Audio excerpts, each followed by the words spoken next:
As the clock struck 7 p.m., Olivia settled into her chair, ready for the online course on Japanese paper crafts. She'd come across this free webinar through one of her social media accounts. When she clicked the link to join the meeting, the class had only a handful of attendees, their cameras all turned off, leaving the screen filled with black squares except for the instructor, a cheerful woman named Hannah. Olivia didn't turn on her camera either. We will learn the basics of Japanese paper crafts. Hannah began the class with enthusiasm, explaining the history and techniques behind the art. Olivia was captivated, taking notes and imagining the designs she could later create. About 30 minutes into the session, something unexpected happened. Olivia noticed the change in Hannah's face. Two shadowy figures entered her room. The woman hardly had any time to react. Suddenly, the two men stormed towards her and dragged her out of her chair, ignoring her frantic pleas. Oh my God. Olivia mumbled. She couldn't enable her microphone.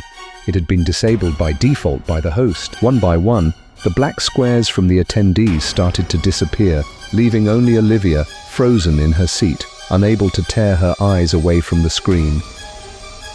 The men started to beat Hannah with baseball bats mercilessly. She could only hear her cries. Olivia stared at the scene for some seconds before she began searching information about the webinar's host, the website where she had signed, the location of the host, but she couldn't find anything. Despite her Asian features, she had an American accent, but Olivia couldn't tell where the accent was from. She found finally a reference in her website to Danville, Kentucky.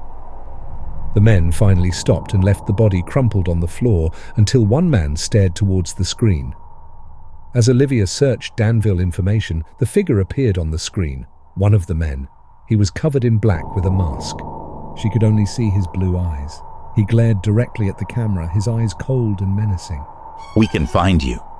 Olivia's heart pounded in her chest. She quickly exited the virtual room and called the Danville police, breathless and trembling. Olivia was in a different country, and she hoped the distance would keep her safe. She reasoned that the men had only intended to scare her. Her camera was off, and she had left no trace for them to follow.